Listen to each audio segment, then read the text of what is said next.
welcome to your deep dive. You shared some really interesting material on chronic pain with us. Yeah. Excerpts from the mind-body connection. Right. We're going to kind of help you unlock the key insights from it. Absolutely. You know, chronic pain affects millions, but what's really interesting is how much the mind plays a role in it. It's true. It's not just a physical thing. Right. It's not just physical. Yeah. So to kick things off, let's get a clear understanding from the source. How does the mind-body connection actually define chronic pain? Well, the document really tries to differentiate between acute pain and chronic pain. Okay. So acute pain is like your short-term alarm system. You touch a hot stove, that's immediate, it's tied to a specific injury, and it usually fades pretty quickly. Right. But chronic pain, on the other hand, lingers for months or even years. And what's more is the cause isn't always obvious. So it's not just that it's lasting longer. There's a fundamental difference in how it's operating. Exactly. Chronic pain, the source highlights that it impacts your entire life.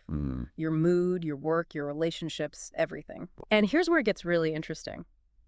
Mental and emotional states directly influence how you experience the pain. Okay. So stress, anxiety, depression, those can actually amplify the pain. So you're in pain. You get stressed out about being in pain, and that makes the pain worse. It's like a trap. Yeah, you've hit the nail on the head.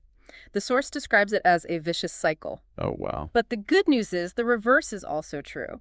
So positive emotions and a supportive environment can actually help alleviate pain. Oh, interesting. And this underscores why a holistic approach that addresses both the mind and the body is so important. Okay. So we're not just managing the pain, we're managing our whole experience of it. Exactly. How does the source say we should be approaching this? Yeah. How do we manage acute versus chronic pain? Well, the source uses a really good analogy to kind of illustrate this. Okay. They say managing acute pain is kind of like tightening a loose bolt. Oh, Medication often does the trick. right. But chronic pain is more like dealing with a really complex plumbing system. You need a multifaceted strategy. You're addressing the physical pain, you're managing your emotional responses, and you're looking at lifestyle changes. That makes a lot of sense. It's kind of like putting a Band-Aid on a cut versus addressing like the root cause of a chronic illness. Exactly. Chronic pain requires us to really look beyond the surface and understand the interplay between those physical and emotional factors. So the source dives into a bunch of these common misconceptions about chronic pain. Let's unpack some of these myths. Okay. What's the first one that kind of jumps out to you? I think the one that causes the most harm is the idea that chronic pain is all in your head. Right. And the source really firmly clarifies this is not true. Chronic pain is not simply a psychological issue. It is a very complex interaction between physical, emotional, psychological, and even environmental factors. Right. And it's understandable where that myth comes from, because sometimes if tests don't reveal an obvious physical cause, people might just assume it's psychological. Right. But the source makes it very clear that not having an easily identifiable physical cause doesn't mean that the pain isn't real. Right. And dismissing someone's pain as all in their head is incredibly dismissive and prevents them from seeking the help that they need. Absolutely. Another myth that the source tackles is the belief that you just have to live with chronic pain. Yeah. Which I think a lot of people feel. Yeah, and the source offers a more hopeful perspective. They emphasize that there are numerous strategies and therapies that can bring relief. Okay. It might not always be about eliminating the pain completely, but learning to manage it and minimize its impact on your life. So there's agency, there's a sense of possibility. Exactly. Which kind of leads us to another misconception, the idea that chronic pain is just an old age thing. Right. The source very explicitly debunks that myth. While chronic pain might become more prevalent as we age, it can affect people of all ages. Underlying injuries, genetics, or even just lifestyle choices can all contribute to chronic pain even in younger individuals. So it doesn't discriminate. It can affect anybody. Right. It's a very complex issue. One of the things that really stuck out to me in that whole section was the emphasis on communication. Yes. It actually says hiding your pain can make it worse, both physically and emotionally. That's a really good point. Open communication is so essential. Yeah. And the source really emphasizes that it helps you build a support system. It allows for more effective treatment and can just reduce that emotional burden that's associated with chronic pain. It kind of takes the shame out of it and allows you to just be open about it and maybe seek solutions and get the support you need. Absolutely. Okay. So we've established that chronic pain involves the mind and the body. We've debunked some of these common myths. Now let's get into some of the actionable things that we can do. Yeah. The source seems to emphasize that lifestyle factors play a big role. A huge role. And the source kicks it off with nutrition, Right. understanding how the foods that we consume can impact inflammation in the body. And it dives into this whole concept of anti-inflammatory diets and how they can potentially alleviate pain. And they give us some examples, Oh, right? yeah, they give tons of examples. Like berries, leafy greens, fatty fish, Yes, those are all great examples. things that are full of antioxidants and nutrients. Exactly. But they also say to reduce or eliminate some of the things that make inflammation worse. Right, so things like processed foods, sugary drinks, and just excessive saturated fat. It's really about making choices that support your body's ability to heal, not just fueling it. I love that. The source then kind of jumps into another lifestyle factor, which is movement, Yeah. which can be tricky for people with chronic pain. It can be, but the source doesn't shy away from that challenge at all. Okay. They emphasize that exercise, the right kind of exercise, is crucial for managing chronic pain. Right. And by right kind, we mean not like intense workouts. We're Right. talking about gentle movements like walking. Exactly. Right. Walking, swimming, yoga, those are all great options. Things that you can do without pushing yourself too far. Right. The focus is on finding activities that feel good for your body, improve your flexibility and strength without pushing your limits. And it has benefits beyond just the physical. Right, absolutely. Exercise releases endorphins. Those are our natural pain relievers, and it can lead to both pain reduction and a mood boost. It's like a win-win. It is. The last lifestyle factor that the source really explores, and this is one I find fascinating, is sleep. Yes. And they highlight how sleep deprivation can actually make you more sensitive to pain. Right, and it's a connection that a lot of people overlook. Yeah. So the source explains that when you're sleep deprived, your body produces more stress hormones, and those hormones can actually amplify pain signals. It's like throwing gasoline on a fire.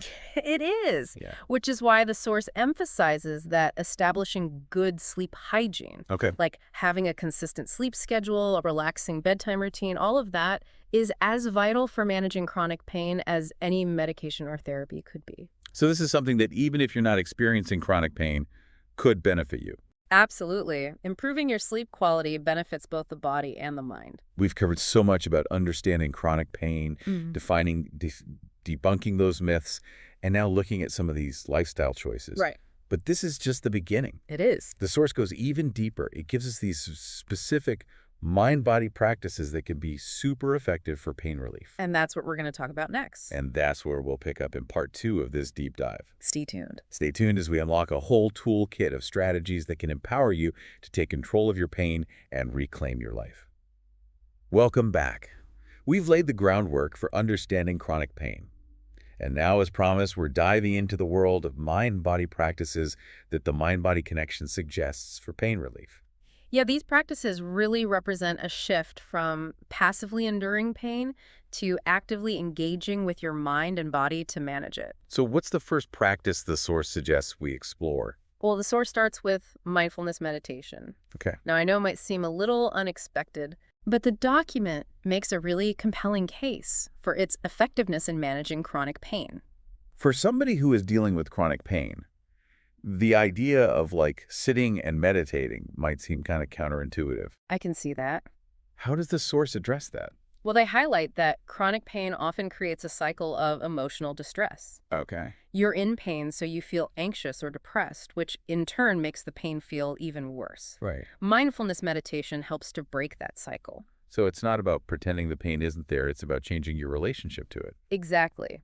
The source explains that mindfulness is about bringing your attention to the present moment, your breath, your body, your thoughts, without judgment. Okay. You're not trying to make the pain disappear. You're simply observing it with a sense of curiosity. And this allows you to detach from the emotional story that you might be building around the pain, which can actually reduce its intensity. So it's like creating a space between you and the pain rather than getting swept up in it. Yeah, that's a great way to put it. What's next on the source's list of mind-body practices? Yoga is up next. Okay. And while a lot of people are familiar with yoga already, Right. the source really emphasizes its unique blend of physical and mental benefits that make it so helpful for managing chronic pain. So beyond just the stretching and the physical postures, what are some of the things about yoga that the source highlights? Well, the source points out that yoga is such a powerful tool because it combines flexibility, strength training, and relaxation techniques all in one. Hmm. It also cultivates this mindful connection to your body, enhancing your awareness of physical sensations, which is incredibly helpful for managing pain. So it kind of hits it from all sides. Are Exactly. there studies that support these claims? There are. The source cites research indicating that yoga can not only reduce pain levels, but also improve physical function in individuals with chronic pain. That's pretty amazing. So Yeah. we've got mindfulness meditation and yoga as kind of these foundational practices. Yeah. What other strategies does the source recommend? Well, the document then moves into what it calls advanced strategies, and these are particularly helpful when those basic practices aren't enough. Okay, let's hear about them. All right, so one of the key strategies the source discusses is cognitive behavioral therapy, or CBT, CBT. Okay. and that focuses on changing negative thought patterns that often accompany and exacerbate chronic pain. So is this just like positive thinking? Uh-huh. How does the source explain how CBT can actually work to change your experience of pain?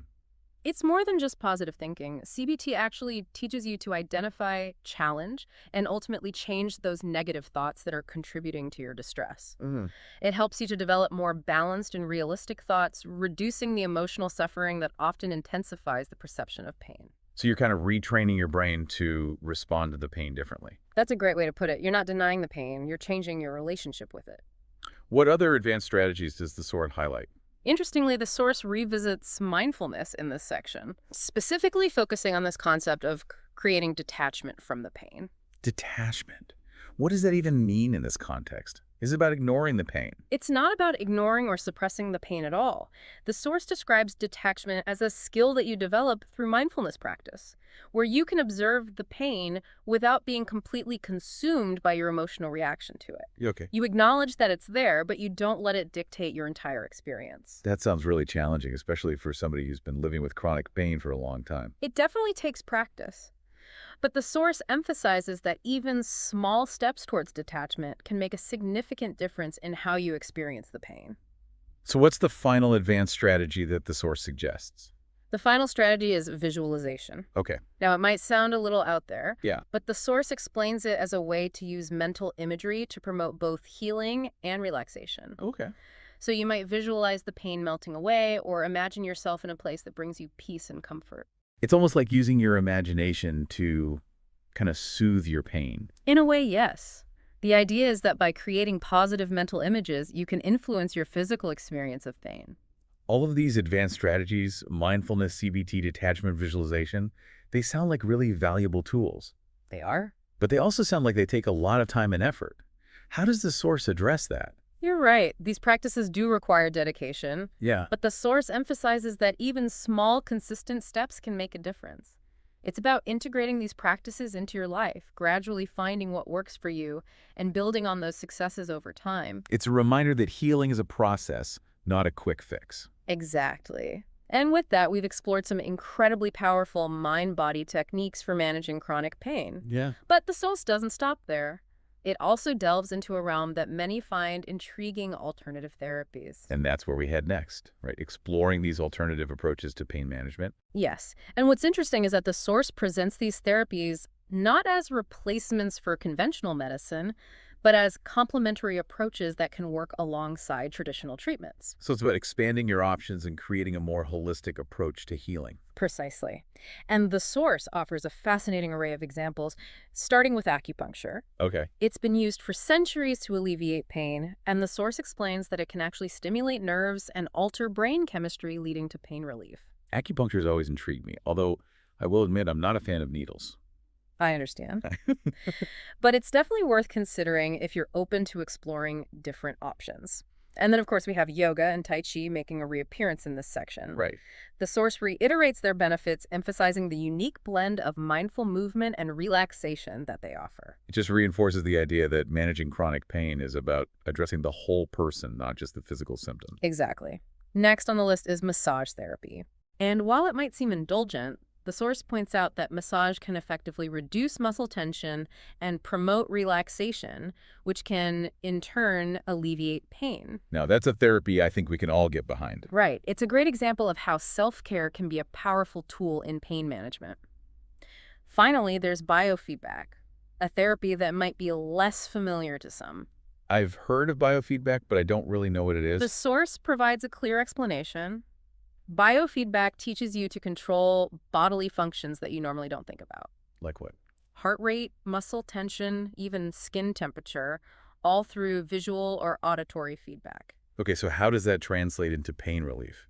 I'm having a hard time picturing it. Well, the source explains that learning to control these functions can help reduce pain levels. Okay. For example, if you can consciously relax your muscles through biofeedback, you might be able to alleviate tension headaches or back pain. So it's about empowering yourself to regulate your body's responses rather than just feeling at their mercy. Absolutely. And that sense of control can be incredibly empowering, especially for individuals who felt helpless in the face of chronic pain. This whole exploration of alternative therapies has been so insightful. It really opens up the possibilities. Yeah. But where does conventional medical care fit into all of this? That's a great question. Does the source dismiss it in favor of these alternative therapies? Not at all. The document emphasizes that these alternative therapies should be integrated with conventional medical care, not replace it. So it's about finding the right combination of approaches that work for you, not choosing one over the other. Precisely.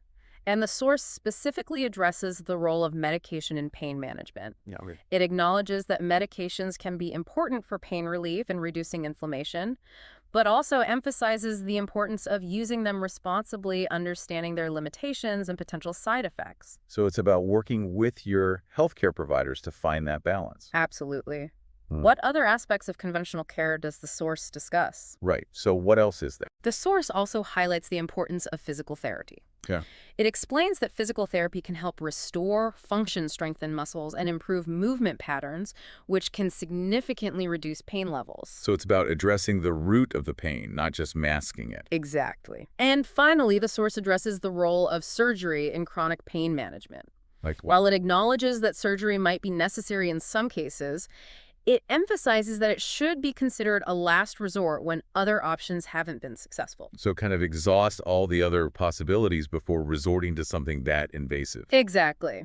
And the key takeaway from this whole section on medical care is the importance of finding what works for you. Right. The source strongly advocates for working collaboratively with your healthcare providers to develop a truly personalized pain management plan that integrates both conventional and alternative approaches. That's great because that puts you in the driver's seat of your own healing journey. Absolutely. And with that, we've covered a lot of ground in exploring the various approaches to managing chronic pain, from lifestyle changes to mind-body practices to conventional and alternative therapies. It's incredible how much valuable information is in the mind-body connection. It really is. But now the question becomes, how do we take all of this knowledge and apply it to our own lives? That's a great question, and it's precisely where the source takes us next, into the realm of creating a personalized pain management plan. So that's what we'll talk about in part 3. Exactly. Because it's one thing to know about these things, but it's another to actually figure out how to make them work for you. Right. So stay tuned as we delve into the practical steps for crafting a personalized pain management plan that works for you. Welcome back to our deep dive into chronic pain and the mind-body connection. We've explored the complexities of chronic pain, debunked some myths, uncovered a wide array of strategies for relief. Right. And now let's shift our focus to putting all this knowledge into action. It's time to bridge the gap between theory and practice. We've delved into the what and the why of chronic pain management. Right. But now it's all about the how. Okay. And the mind-body connection provides a really clear roadmap for creating a personalized plan that empowers you to take control. That sounds essential because with so many different approaches we've discussed, it can feel a little overwhelming to figure out where to start. It can. The source emphasizes that there's no one-size-fits-all solution. Right. The key is to develop a plan tailored to your unique needs and experiences. And the first step, according to the document, is self-awareness. Okay. Really understanding your individual pain experience. We've talked about the mind-body connection. Right. So it makes sense that our thoughts, emotions, and even our environment can influence how we experience pain. Right. But how do we translate that into practical action? Well, the source recommends starting by identifying your pain triggers. Okay. What activities, situations, or even foods tend to make your pain worse? So it's like detective work, keeping a pain journal to track those patterns. Exactly. The source suggests noting your pain levels throughout the day, Okay. and alongside those entries, jotting down what you were doing, eating, or even feeling at the time. Okay. Over time, you'll likely begin to see connections emerge. Once you have a better understanding of your triggers, then you can start making adjustments. Exactly. It might involve avoiding certain foods, incorporating more stress-reducing activities into your routine, or even just becoming more mindful of your posture throughout the day. Mm. The source highlights that even seemingly small changes can make a significant difference in managing your pain. So it's about taking an active role rather than feeling powerless. What's the next step after identifying triggers? Well, the source stresses the importance of setting realistic and achievable goals. Yeah. And this is where a lot of people stumble. They try to do too much too soon, which can lead to setbacks and discouragement. It's about finding that balance between pushing yourself and setting yourself up for success. Exactly. The source suggests starting with small, manageable goals that you can build upon over time. Okay. Maybe your initial goal is to incorporate 5 minutes of gentle stretching into your morning routine, or to try a guided meditation app once a day. Okay. It's about finding those small wins that create momentum and build your confidence. Right. Those small victories make you feel like you can do it. Exactly. It's a reminder that progress isn't always linear. There are going to be ups and downs along the way. Absolutely. And that brings us to another important aspect. The source addresses the emotional challenges of living with chronic pain. Yeah. Staying motivated can be incredibly difficult, especially when you're dealing with setbacks and flare-ups. It's easy to get discouraged when the pain persists despite your best efforts. Absolutely. The source offers some helpful strategies for staying motivated. Okay. One of them is to focus on progress, not perfection. Okay. It's a subtle shift in perspective, but it can make all the difference. So instead of striving for this complete eradication of pain, which might not be realistic, you're acknowledging and celebrating those improvements that you do make, no matter how small. Exactly. The source emphasizes that any reduction in pain, any improvement in function, is a victory worth celebrating. It's about recognizing those small wins along the way to keep you going. Absolutely. It's about acknowledging your resilience and honoring your efforts. What other strategies for staying motivated does the source suggest? The source highlights the importance of building a support system, connecting with others who understand the challenges of living with chronic pain. It emphasizes that sharing your experiences with others who get it can make you feel less alone and can provide valuable insights, encouragement, and practical tips. Chronic pain can be so isolating, it can feel like you're the only one going through it. It can. So finding that community of support can be really powerful. It is, absolutely. It's a reminder that you're not alone in this journey. Right. And finally, the source emphasizes the importance of self-compassion. It acknowledges that healing is not a linear process. There will be setbacks. There will be days when the pain feels overwhelming, and that's okay. It's about being kind to yourself, recognizing that you're doing the best you can with what you have in that moment. Exactly. The source reminds us that setbacks are not failures. They're simply part of the process. Okay. Each time you face a setback and choose to keep going, you're building resilience and deepening your commitment to your well-being. It's about embracing the journey with all its complexities, rather than striving for this elusive destination of being completely pain-free. That's a powerful way to frame it. And it brings us back to the core message of the mind-body connection. Okay. Healing is a journey, not a destination. Right. It's about finding what works for you, making adjustments along the way, and celebrating every step forward, no matter how small.